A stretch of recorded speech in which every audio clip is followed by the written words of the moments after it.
Defense lawyers, ever watch a jury turn ice cold over skin color alone?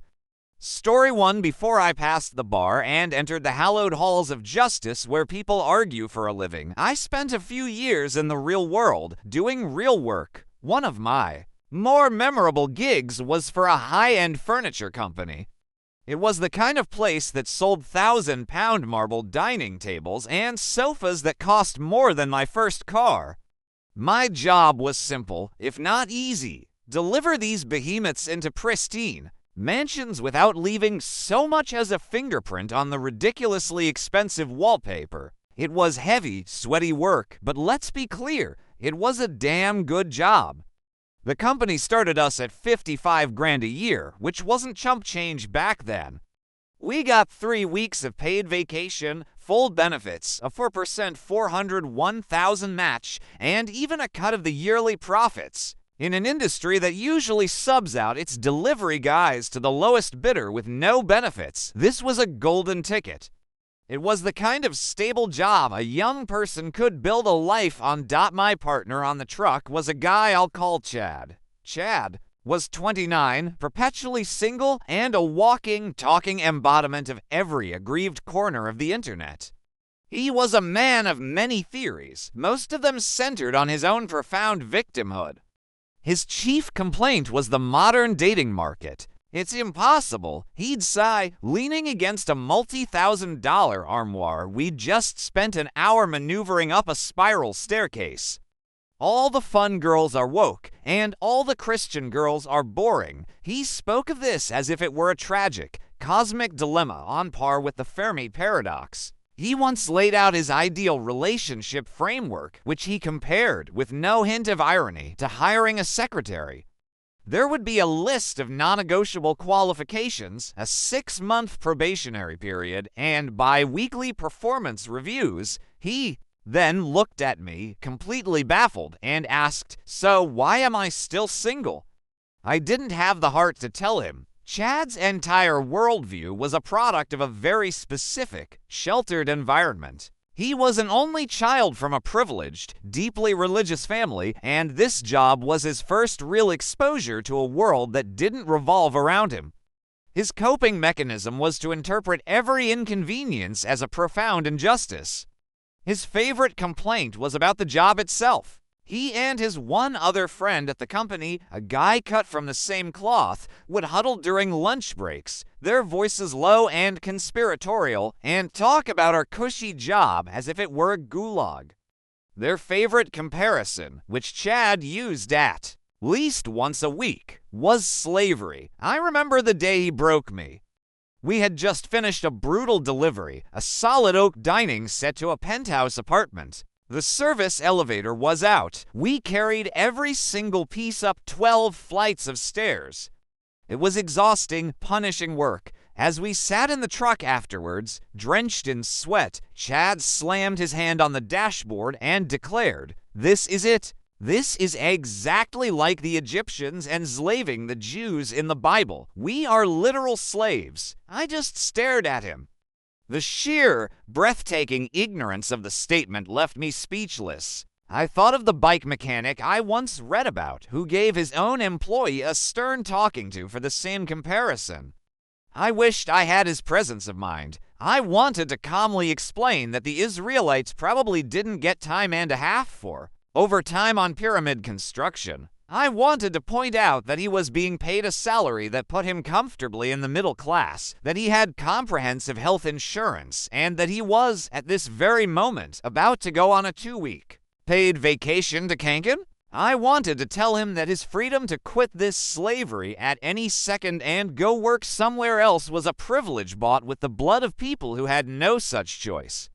But I didn't. Arguing with Chad was like playing chess with a pigeon. He'd just knock over the pieces, strut around, and act like he'd one dot at the time. I filed him under the category of uniquely annoying person. I didn't have the framework to understand what he truly represented. Now, after years as a lawyer, after seeing the real world fall out of broken relationships and shattered lives, I know exactly what I was looking at. I had a front row seat to the online radicalization pipeline in action. Chad wasn't born this way. He was made. He started with a fairly common set of problems, a bit of social anxiety, a dash of insecurity, and a history of failed romantic encounters. A normal person confronts this with introspection. They ask themselves, what could I be doing better? But Chad, like so many others, outsourced his introspection to the internet. And the internet, particularly the dark, swampy corners of the manosphere, was ready with an answer that was as seductive as it was poisonous. He found forums and subcultures that told him exactly what his bruised ego wanted to hear. It's not your fault, Chad. You are a victim. The problem isn't your personality. The problem is modern women. The problem is feminism. The problem is a society that has been rigged against good men like you. This narrative is an incredibly powerful drug. It absolves you of all personal responsibility. You don't have to do the hard work of self-improvement when you can simply blame an external enemy. Your personal failings are transformed into evidence of your oppression. This is the exact same dynamic that fuels communities like the Flat Earthers or other conspiracy groups. It's rarely about the actual theory. It's about finding a tribe. It's for people who feel alienated and insecure. They stumble into a community that doesn't just accept them, it elevates them. It tells them not only is it not your fault, but you're actually smarter than everyone else. You see the truth that the ignorant masses, the sheep, cannot. You are a hero in a world that persecutes you for your wisdom. Chad's constant complaints weren't just complaints. They were recitations of his new religion, a way of signaling his membership in the tribe of the enlightened victim. He and his one friend weren't just complaining about work. They were reinforcing their shared worldview against the gaslighting of reality. The ultimate tragedy is that this ideology, which promises to explain why you can't succeed in life and love, is the very thing that guarantees you won't. It systematically replaces attractive personality traits like kindness, humor, and self-awareness with repellent ones like bitterness, entitlement, and a perpetual, simmering anger. The support network becomes a cage, a feedback loop of negativity, where any attempt at genuine self-reflection is shouted down as weakness or betrayal. Chad desperately wanted a relationship, but he was actively cultivating a personality that was completely incompatible with one. I lost touch with Chad after I left that job for law school, but I see versions of him all the time. They are the clients who can't understand why their ex-wife has sole custody, even as they describe her in dehumanizing, vitriolic terms. They are the men who talk about their own very real problems, and men do have real, systemic problems, from sentencing disparities to mental health crises, but they frame them not as issues to be solved, but as proof of a vast feminist conspiracy. They are men who are in genuine pain, but have been sold a cure that is far worse than the disease. They have been taught to see every relationship as a transaction, every woman as a potential adversary, and every personal setback as an act of war. They are lonely, and the ideology they cling to for comfort is the very thing that guarantees they will remain so. Doctor, my old coworker complained his well-paying job with full benefits was slavery because he was single. He'd been radicalized by an online echo chamber that told him he was a victim of society instead of just being an insufferable person. The internet sold him a scapegoat when what he really needed was a mirror. There are certain phrases in the English language that, when spoken by a new client in my office, cause a tiny, imperceptible muscle next to my eye to start twitching.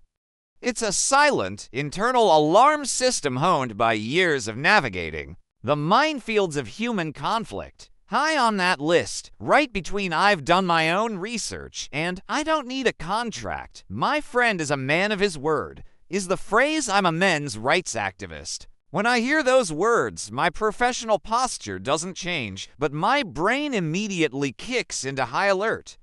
It's not because the concept of men having rights is inherently offensive.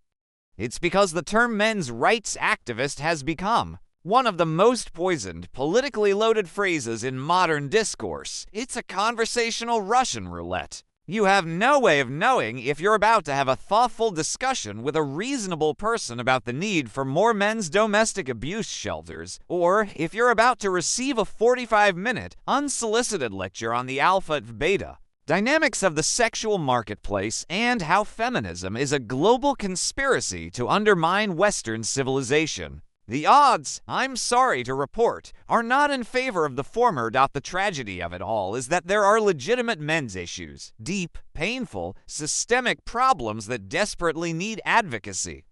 As a lawyer, I see them walk through my door every week. I've represented fathers in bitter custody battles who are treated as secondary parents by default, their love for their children viewed as less essential than the mother's. I've consulted with male victims of domestic abuse who are so crippled by shame and societal expectation that they can barely speak the words aloud, terrified that the police and even their own families will just laugh at them. I've seen the statistics come to life. I know that men are more likely to die in workplace accidents, more likely to be homeless, more likely to die by suicide, and receive demonstrably longer prison sentences for the exact same crimes as women. These are not opinions. They are facts, and there are small, dedicated groups out there doing the hard, thankless work of addressing them.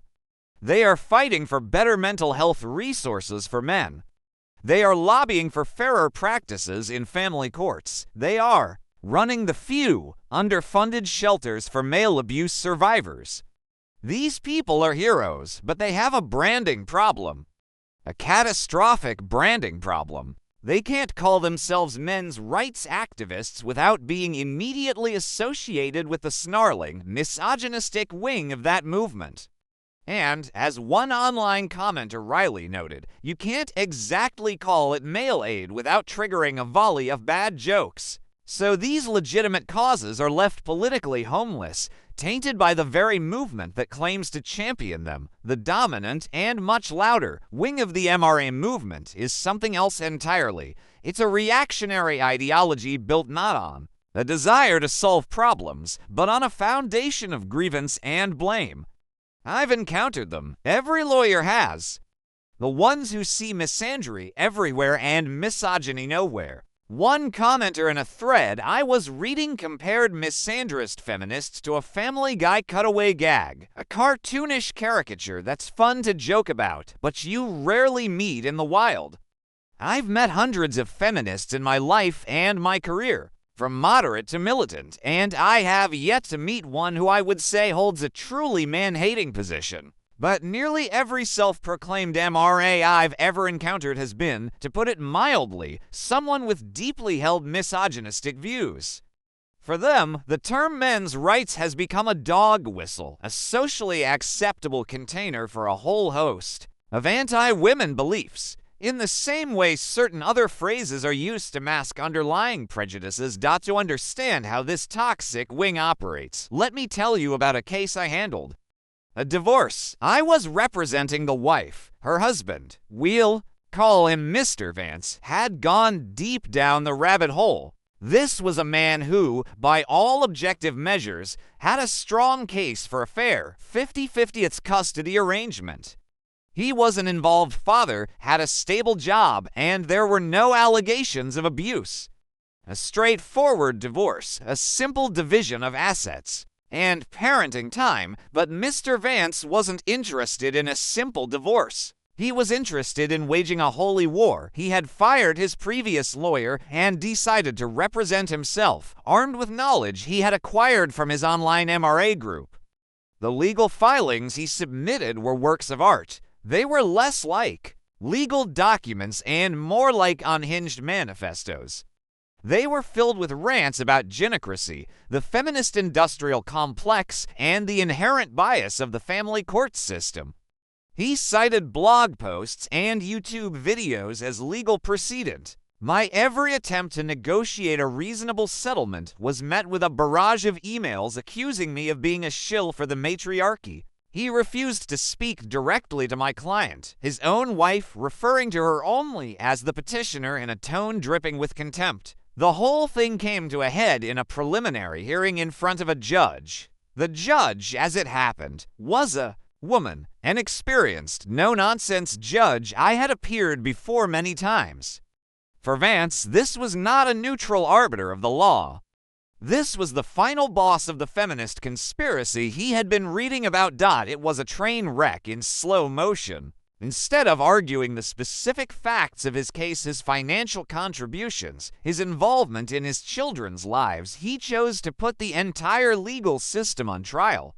He stood up and began to lecture the judge on her inherent biological bias as a woman. He tried to introduce evidence in the form of printouts from websites with names like The Rational Male. He demanded the judge recuse herself on the grounds of her gender. I just sat there next to my client, watching this man systematically dismantle his own case. He was snatching defeat from the jaws of victory. He had legitimate grievances. He was afraid of losing time with his kids. He felt the system was intimidating, but he had been given a faulty map. His online support group had convinced him that the only way to win was to burn everything to the ground, that every woman was an adversary, that every negotiation was a surrender. The judge listened with terrifying patience, her face a mask of stone. Then she calmly informed Mr. Vance that his behavior was bordering on contempt of court, struck all O'Fis nonsensical filings from the record, and issued a temporary order. That was overwhelmingly in my client's favor, citing his combative and unstable behavior. After the hearing, I thought about Vance. What a waste. The tragedy is that he was a man in pain, and he went looking for medicine, but the pharmacy he found only sold poison. This is the ultimate disservice the misogynistic wing of the MRA movement does to men. It takes their real pain, their real fears, and funnels it into a self-defeating crusade of anger.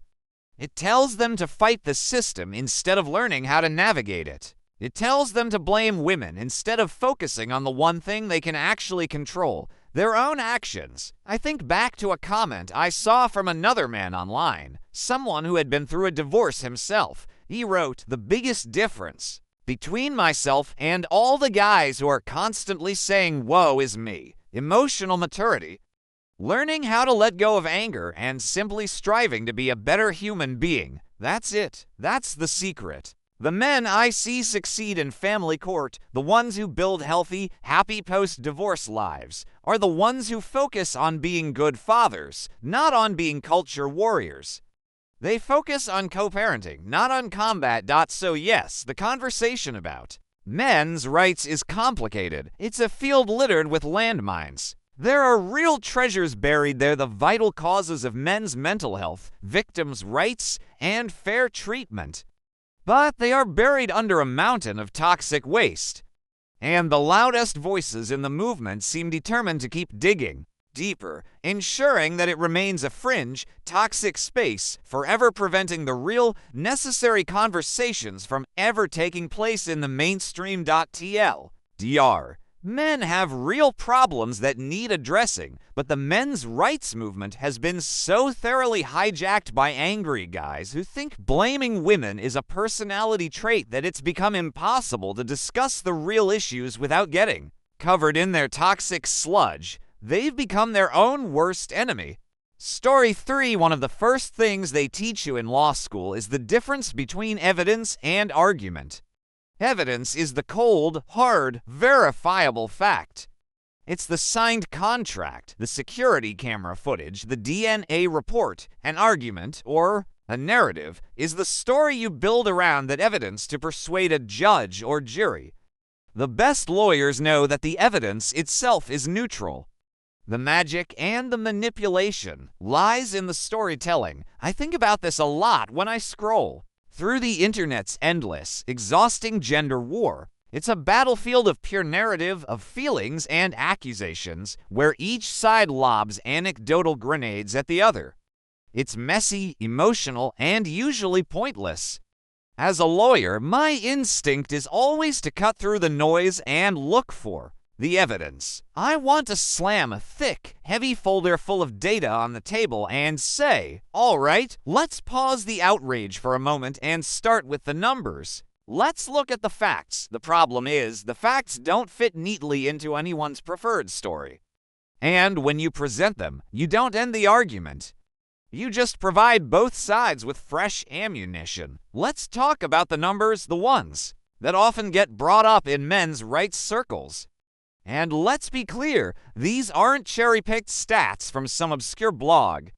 This is data from government agencies, academic studies, and public records. This is the evidence. Let's start. In My World, the Courtroom, a comprehensive study by the University of Michigan found that men receive, on average, 63% longer federal prison sentences than women for the exact same crime. 63%. That's not a rounding error. It's a chasm. Do I see this? In practice, every single day, I'll watch two co-defendants, a man and a woman, get sentenced for the same conspiracy charge. They have similar backgrounds, similar roles in the crime. The woman gets 5 years with a chance of parole. The man gets 8.5. The judge will use different language. He'll talk about the man's greater capacity for violence or the woman's potential for rehabilitation. But what it boils down to is a fundamental, often unconscious, bias in the system. The man is viewed as a threat to be neutralized. The woman is seen as a soul to be saved. It's a fact of my profession, as real as the wooden bench the judge sits on. Now, let's step outside the courtroom. The numbers get grimmer. More than 90% of all workplace fatalities are men. Why? Because men overwhelmingly dominate the most dangerous jobs: logging, fishing, roofing, construction, trash collection. It's the backbone of our infrastructure, and it's built on the broken bodies of men. Roughly 70% of the homeless population is male, and the most chilling number of all, men account for nearly 80% of all suicides. For out of every 5 people who decide that life is no longer worth living are men. These are the facts. This is the evidence, indisputable and painful. And this is where the storytelling begins. The first narrative, the one championed by the toxic MRA crowd I've talked about before, takes these numbers and weaves them into a simple, powerful, and deeply misleading story. The story goes like this. See, the statistics prove it. Men are the real victims in modern society. We are the ones dying. We are the ones being imprisoned. We are the ones who are homeless. All this talk of female oppression is a lie, a distraction. Feminism is the enemy, and women have it easy. This narrative is incredibly seductive because it's so simple. It takes legitimate, righteous anger about real problems and gives it a convenient, easy-to-hate target. It turns a complex societal issue into a simple story of us versus them. It's the story my old co-worker Chad, the furniture mover who thought he was a slave, would have loved. It validates his sense of grievance and requires zero critical thinking.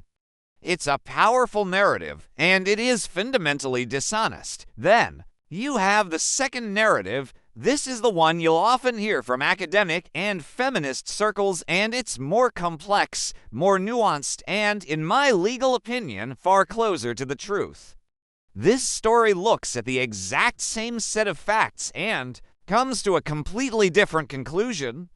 It argues that most of these issues are not the result of women oppressing men. They are the tragic, self-inflicted wounds of the very patriarchal system that MRAs often, ironically, seem to defend. Let's re-examine the evidence through this lens. Why do 90% of workplace deaths happen to men? Is it because of a feminist conspiracy to keep men out of safe office jobs? No, it's because patriarchal culture has, for centuries, defined masculinity through physical labor, risk-taking, and the role of the provider. Real men do the tough jobs. They don't complain.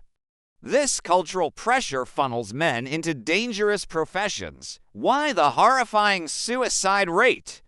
Because that same patriarchal culture teaches boys from birth that emotional vulnerability is weakness. Man up. Don't be a crybaby. Boys don't cry. We raise generations of men who are emotionally illiterate, who are taught to bottle up their pain, their fear, and their despair until the pressure becomes unbearable, and the only way out they can see is a permanent one. They aren't being killed by women. They are being killed by a toxic definition of manhood that forbids them from asking for help. Even the sentencing gap has roots in this.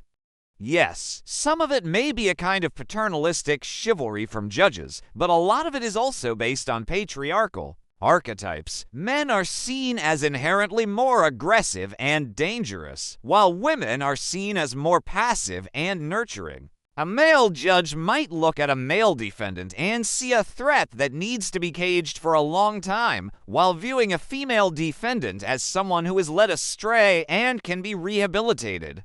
It's a bias born of the same world of rigid gender. Roles dot the great irony here, the one that makes my lawyer brain spin, is that many of these critiques about how patriarchy harms men are not new. They are well-established concepts within feminist literature going back decades. The MRA movement, in its reactionary rage, stumbled upon a set of real problems, but was so blinded by its need for a female scapegoat that it failed to identify the actual disease. Of course, the counter-argument to this is always, but men are in charge. Lawmakers, judges, CEOs, they're mostly men. How can they be victims of a system they run? And for a long time, that was a slam dunk argument, but the data is shifting. In 2024, women make up nearly a third of the U.S. Congress and a third of active federal judges. The power structure is not the simple monolith it once was. The point is, the system is a complex machine with deep historical roots. Simply blaming the gender of the people currently holding the levers is just as simplistic as the MRA narrative. So here we are, stuck between two warring stories, both using the same set of facts. One side screams that men are the oppressed and women are the cause. The other side explains that men's suffering is a byproduct of a patriarchal system they helped create. Both sides are more interested in winning the argument than in actually solving the underlying problems. And what are the solutions? More funding and education for men's health issues, both physical and mental. A cultural shift that encourages emotional expression in boys. Criminal justice reform that addresses sentencing disparities for everyone. Support for men in crisis, for the homeless, for those in dangerous jobs. None of these solutions require hating women. None of them require dismantling feminism. They just require seeing a problem and trying to fix it with compassion. But compassion, as one commenter wisely noted, is not a finite resource, yet we act as if it is. We act as if caring about men's issues somehow diminishes our ability to care about women's issues. As a lawyer, I'm trained to seek a resolution. But in this debate, there is no resolution in sight because no one is arguing in good faith. They are just telling the story that best fits their pre-existing conclusion. The numbers don't lie. The pain is real. But the narratives are killing us. TL, doctor, the stats are clear. Men face a bunch of real, systemic issues. The internet's two most popular theories are that it's either all women's fault or all men's fault. The boring truth is that it's mostly the fault of an old, toxic system of expectations that screws everyone over in different, but equally painful, ways. The blame game is a dead end.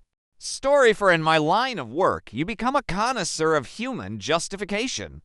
You sit across a desk from people at the lowest points of their lives, a bitter divorce, a bankruptcy, a criminal charge, and you listen to their stories. More importantly, you listen to how they tell their stories. It's in the telling that you find the truth, not the factual truth of what happened, but the deeper, more meaningful truth of how a person sees themselves in relation to the world. And after years of listening, I've come to believe that the single greatest predictor of a person's success or failure in overcoming adversity isn't their intelligence, their wealth, or their circumstances. It's their level of emotional maturity. It's a chasm, a vast, unbridgeable gap, On one side, you have the people who view life as something that happens to them. They are passengers, victims of circumstance, buffeted by the unfairness of the world, the malice of others, and their own bad luck. Their story is always a list of grievances, a litany of blame. On the other side, you have the people who view life as something they actively participate in. They acknowledge the unfairness, they feel the pain, but their story is ultimately about their own choices, their own actions, and their own responsibility to move forward. This chasm is never more apparent than when dealing with the fallout from the so-called manosphere, the online ecosystem of grievance that I've talked about before. This sphere is a powerful engine for manufacturing victims. It takes men who are hurting and teaches them that their pain is not a signal to grow, but a weapon to be wielded. It tells them their problems are the fault of women, of society, of a rigged system. It actively discourages the one thing that could actually help them: emotional maturity. I saw this dichotomy play out perfectly into different cases that came across my desk in the same year. Both were divorce cases. Both involved fathers fighting for their relationship with their children. But the way each man approached his situation was a study in contrasts, a perfect illustration of the chasm. The first client was a man I'll call Greg. Greg was a card-carrying member of the manosphere. He came into my office armed with a binder full of printouts from MRA forums and a vocabulary of weaponized buzzwords. His wife had left him, and he was convinced it was a textbook case of what his online gurus called hypergamy, the idea that she was trading up for a higher status. Man, he saw himself as the victim of a cold, biological imperative. His story was a fire hose of blame. His wife was manipulative. Her lawyer was a feminazi. The judge was biased. Every setback in the case was proof of the vast conspiracy against men. When I tried to talk strategy, to focus on the practical things we could do to improve his standing, like documenting his parenting time, attending co-parenting counseling, maintaining a respectful tone in all communications, he would brush it aside. He wasn't interested in practical solutions.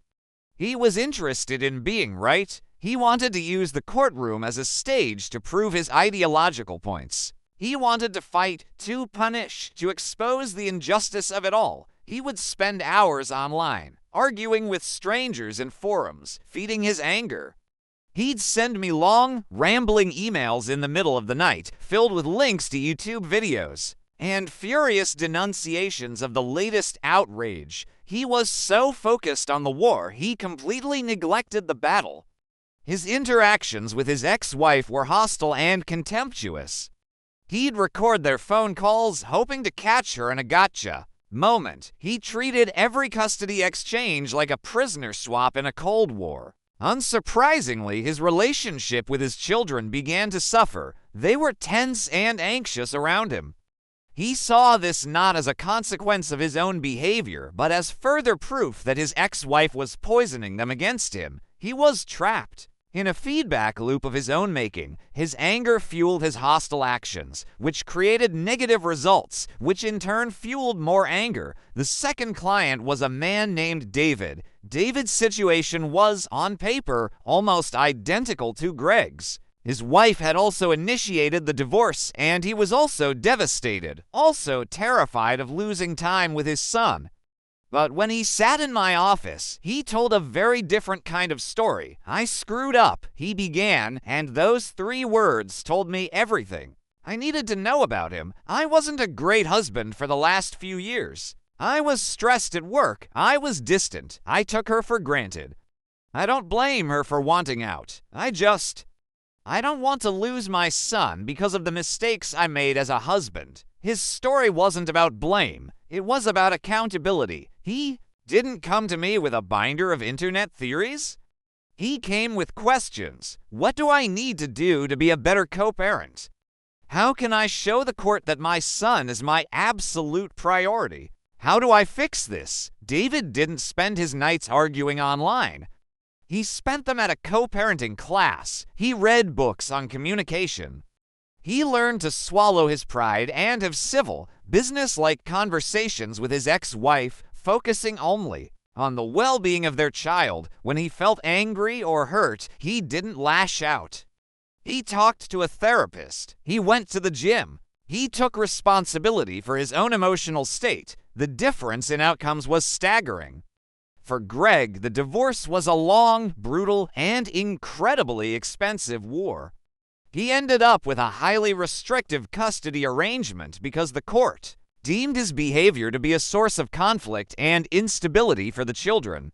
He won his ideological victory in the sense that he never backed down, but he lost everything that actually mattered. He remains, to this day, a bitter man, convinced he is a victim of a rigged system, forever trapped in his narrative of grievance. For David, the divorce was a painful but manageable process because he was reasonable and focused on solutions. We were able to negotiate a fair settlement and a generous 50-50th parenting plan outside of court. He built a new, functional relationship with his ex-wife, not as partners, but as co-parents. He has a thriving, healthy relationship with his son. He moved on. He took the pain of his divorce and used it as fuel for personal growth. He crossed the chasm. I think of these to men often when I read the online commentary from guys who feel disenfranchised.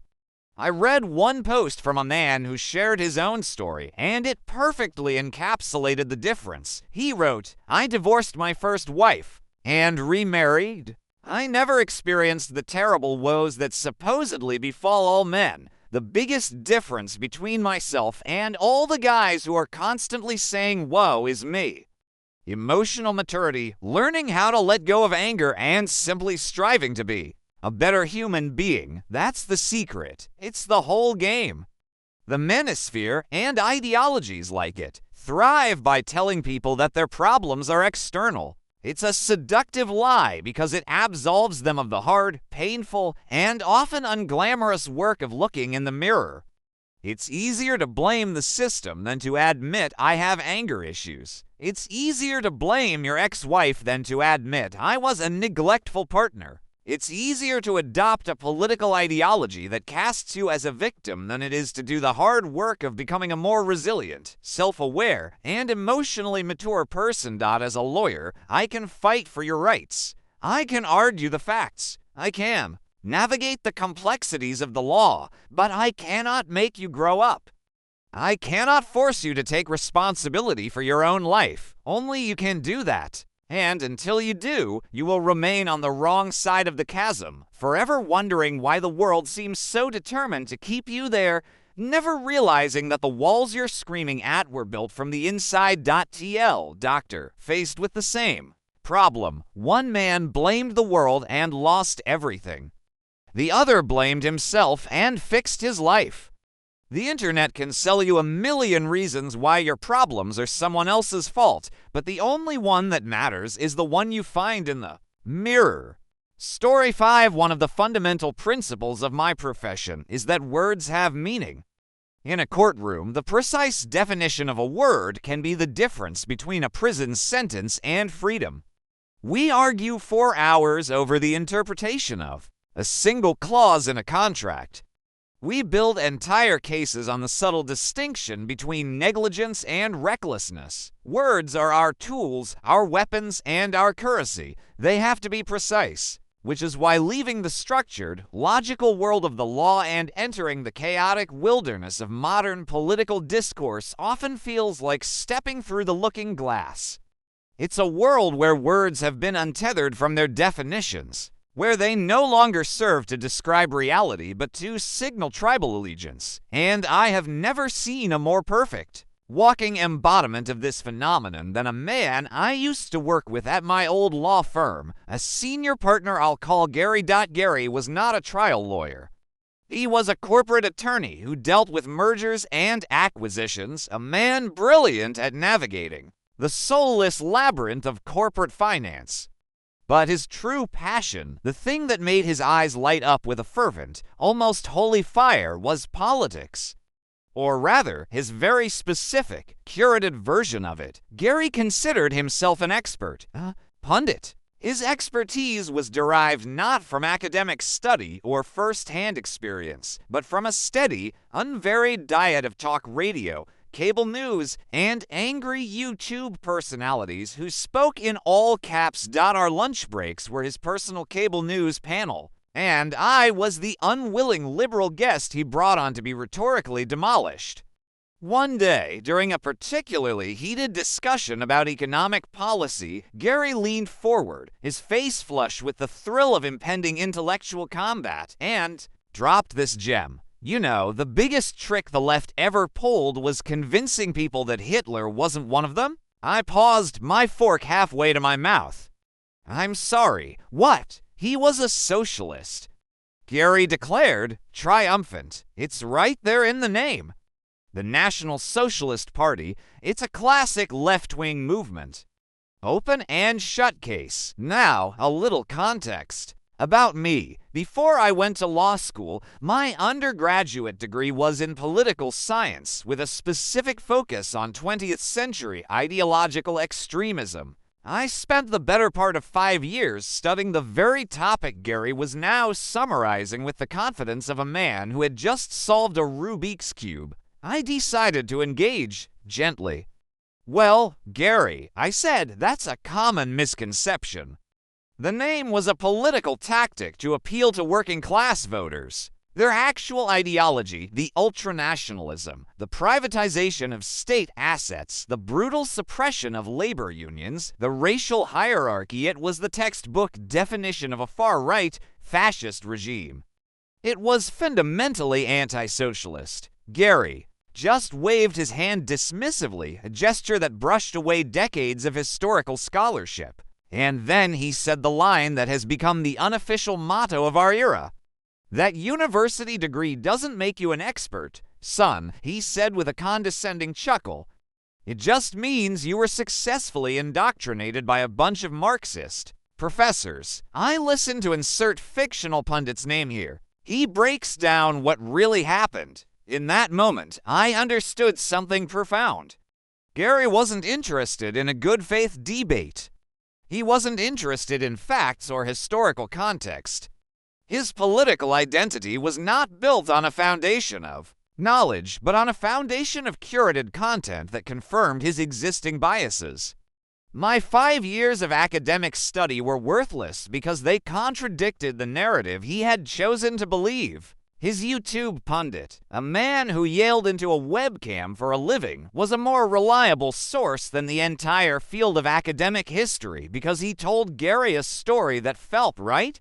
The word socialist didn't have to mean what it actually means. It just had to mean bad guy. This was Gary's whole worldview. It was a collection of these simplistic, emotionally resonant truths. He was convinced that only left-wingers used violence for political goals, a statement he made with a straight face in a country still reeling from various right-wing domestic terror incidents. His other pet theory was that the world was being slowly taken over by Muslims, a belief he held with the certainty of a man who saw Sharia law lurking behind every corner coffee shop. Trying to argue with him was like trying to teach calculus to a rock. The rock is not receptive. The rock knows what it knows. This weaponization of labels is a brilliant political cheat code, especially with a word like socialism. It has been so effectively stripped of its actual meaning that it now just functions as a trigger word, a button that politicians can press to make their base feel a pre-programmed sense of fear and anger. It's a boogeyman. I saw this firsthand with my own uncle, a kind, decent man who had been slowly radicalized by his preferred cable news channel. He was a die-hard, Trump-supporting conservative who would get visibly angry at the mere mention of the word socialism. One Thanksgiving, I decided to try an experiment. I described a series of policies to him without using any labels. Hey, Uncle Bob, I said, what would you think if we used our tax money to create a system where everyone had access to health care, regardless of their job? A system where college or trade school was made affordable so young people didn't have to start their lives in crippling debt, where we had stronger protections for workers and a robust social safety net for the elderly and disabled. He listened intently, nodding along. Well, he said, that just sounds like common sense. It's about damn time we took care of our own people. That sounds like a great idea.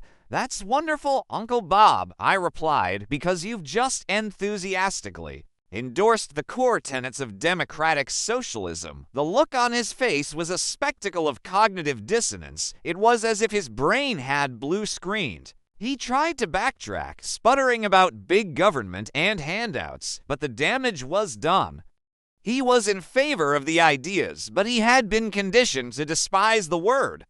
The label was more powerful than the substance. The tragedy is that this kind of brain-dead discourse allows the real problems to fester. While everyone is screaming at each other about whether Hitler was a lefty or whether universal healthcare is a communist plot, the actual machinery of power keeps grinding away for its own benefit. As one online commenter I saw put it, almost none of our representatives place their constituents before their own self-enrichment. And he's right. It doesn't matter if they have a D or an R next to their name. Their primary allegiance is often to their donors and their own careers. We live in a country so obscenely wealthy that the fact we haven't had a universal basic income for decades is a testament to our own political dysfunction. Instead of debating real solutions to poverty, healthcare, and infrastructure, we are bogged down in these tribal, semantic wars. We are fighting over the names of things, while the people in power are laughing all the way to the bank. People, like Gary, are, in a way, victims of this system. They are fed a steady diet of fear and outrage that keeps them distracted from the real class war being waged against them. They are taught to hate their neighbor for voting differently, rather than to question why their own paycheck hasn't kept up with inflation for 40 years. They are the foot soldiers in a culture war, convinced they are fighting for the soul of the nation, when in reality, they are just providing a smokescreen for the ongoing transfer of wealth to the very top dot. As a lawyer, I am trained to believe in the power of rational argument, of evidence, of good faith debate. But the political world no longer operates on that system. It operates on the logic of Gary, a logic where expertise is dismissed as indoctrination, where history is irrelevant if it's inconvenient, and where words mean whatever the most charismatic person on television tells you they mean, and that is a terrifying place to be. Dr. My old colleague tried to use the word socialist in National Socialist to prove Hitler was a lefty, while simultaneously dismissing my political science degree as liberal brainwashing. This is modern politics in a nutshell, a debate between people who read books and people who believe those books are part of a conspiracy.